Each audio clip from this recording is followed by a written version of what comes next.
Bihar student credit card योजना।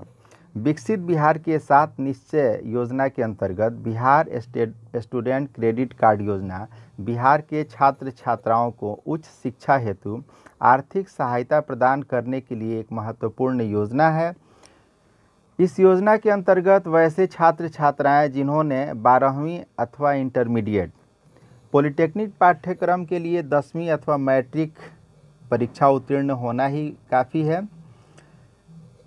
यदि ऐसी परीक्षा 12वीं की या 10वीं की उत्तीर्ण है तो उन्हें हायर एजुकेशन के लिए बिहार सरकार के द्वारा 4 लाख रुपए तक का एजुकेशन लोन दिया जाएगा।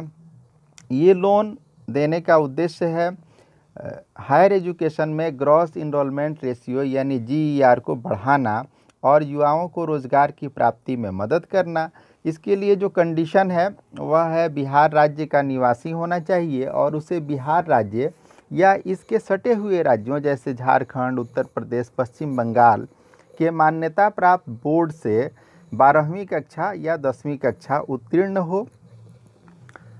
उच्च शिक्षा में उसे एडमिशन लेना चाहिए और ये सभी तरह के कोर्सेज के लिए उपलब्ध है। सामान्य पाठ्यक्रमों जैसे BA, BSc, BCom all subjects या MA, MSc, MCom all subjects के अतिरिक्त व्यावसायिक एवं तकनीकी पाठ्यक्रमों जैसे BCA, MCA, BSc information technology, computer application या computer science, BSc agriculture, BSc library science, bachelor of physical education, bachelor of architecture, BSc in fashion technology, ऐसे अनेक जो पाठ्यक्रम हैं उन सब के लिए ये सुविधा उपलब्ध है, यानी 4 लाख का लोन दिया जा सकता है।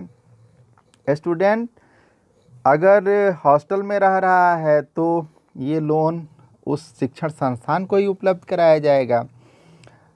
इसके अतिरिक्त लिविंग एक्सपेंसेस का कैलकुलेशन किया जाएगा, यानी स्टूडेंट को जीने के लिए एजुकेशन फ़ी के अलावा क्या खर्च है उसके हिसाब से हर ज़िले की रैंकिंग की गई है और उसके हिसाब से उसको राशि उपलब्ध कराई जाएगी।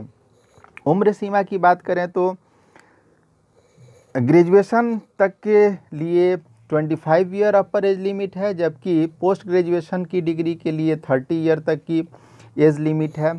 एक शर्त है कि एक ही स्तर की उपाधि के लिए, जैसे BSc करने के बाद कोई BA करना चाहे तो BA के लिए उसको एजुकेशन लोन नहीं दिया जाएगा, लेकिन BSc या BA करने के बाद वह MBA या MCA जैसा कोर्स करता है तो उसे लोन मिलेगा।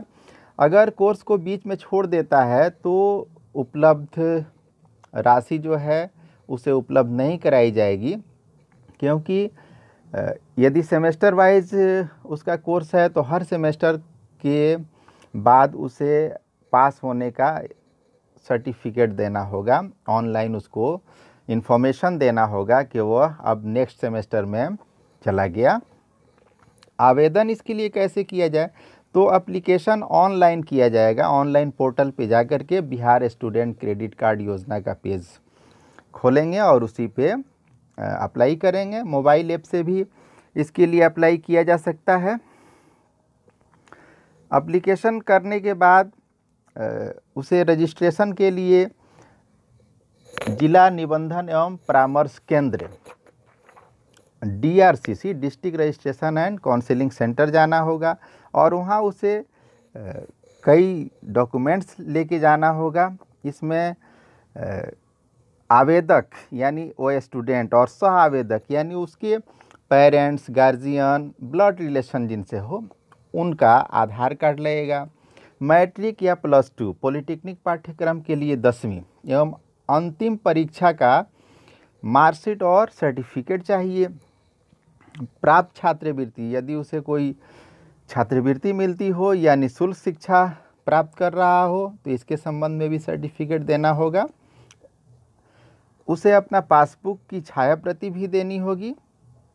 एडमिशन का सर्टिफिकेट भी देना होगा कि वह किस कोर्स में एडमिशन लिया है और वो कोर्स की अवधि क्या है, यानी कितने साल में उस कोर्स को पूरा किया जाना है और उस कोर्स के लिए फ़ी क्या है।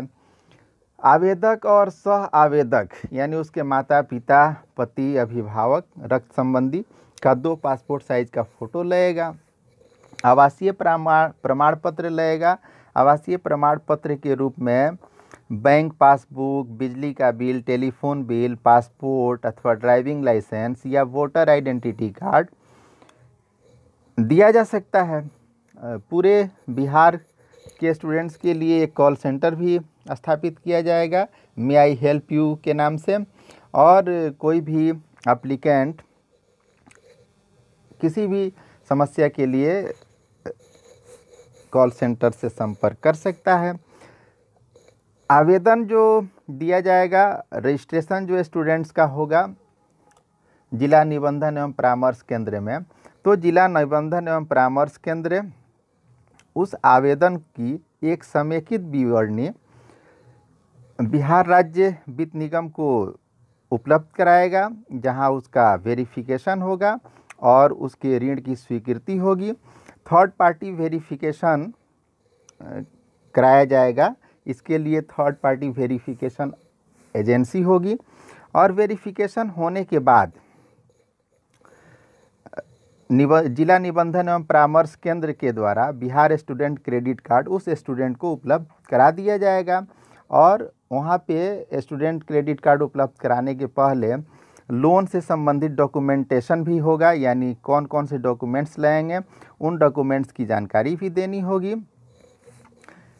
लोन मैक्सिमम 4 लाख रुपए के लिए हो सकता है और ये लोन सिंपल इंटरेस्ट पे होगा, यानी कि 4% इंटरेस्ट लगेगा।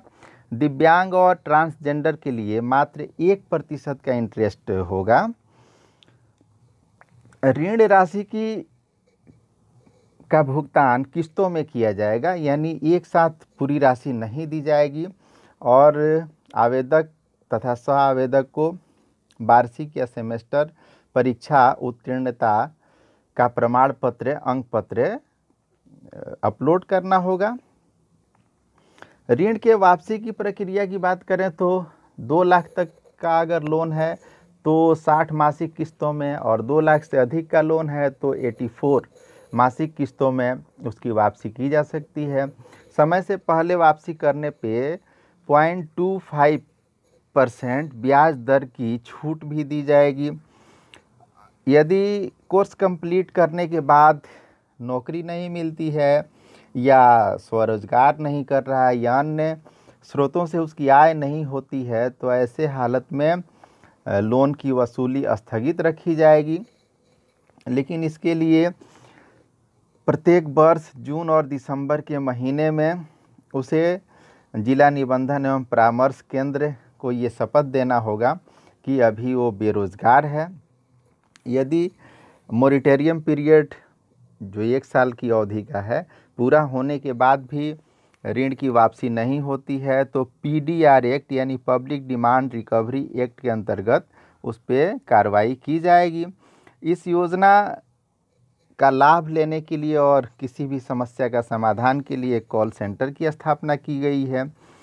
योजना के निगरानी के लिए जिला स्तर पे जिला सुशासन के कार्यक्रम कार्यान्वयन समिति का गठन किया गया है, जिसकी अध्यक्षता जिले के प्रभारी मंत्री करेंगे और जिला पदाधिकारी प्रभारी मंत्री को हर महीने इसकी रिपोर्ट उपलब्ध कराएंगे। इसकी मासिक समीक्षा की जाएगी। सरकार इस मुद्दे पे गंभीर है और सरकार चाहती है कि अधिकतम स्टूडेंट्स को इसका लाभ मिले। जो स्टूडेंट्स पहले आवेदन किए और उन्हें लोन नहीं मिल पाया है, लोन या तो स्वीकृत नहीं हुआ बैंकों से या बैंकों ने लोन तो स्वीकृत किया, सैंक्शन किया, बट उसे ट्रांसफ़र नहीं किया स्टूडेंट के अकाउंट में, तो वैसे एप्लीकेंट को भी इसमें लाभ मिल सकता है। इसमें बस ज़रूरी ये है कि स्टूडेंट अपना रजिस्ट्रेशन करा ले, समय पे जा कर के जिला निबंधन एवं परामर्श केंद्र पे सभी आवश्यक कागजात उपलब्ध कराए और निर्धारित प्रक्रिया से अपना रजिस्ट्रेशन कराए। उसके बाद बाकी काम सरकार के स्तर का है और सरकार बहुत गंभीर है मैं उम्मीद करता हूं कि अधिकतम बच्चों को इसका लाभ मिलेगा। बहुत बहुत धन्यवाद।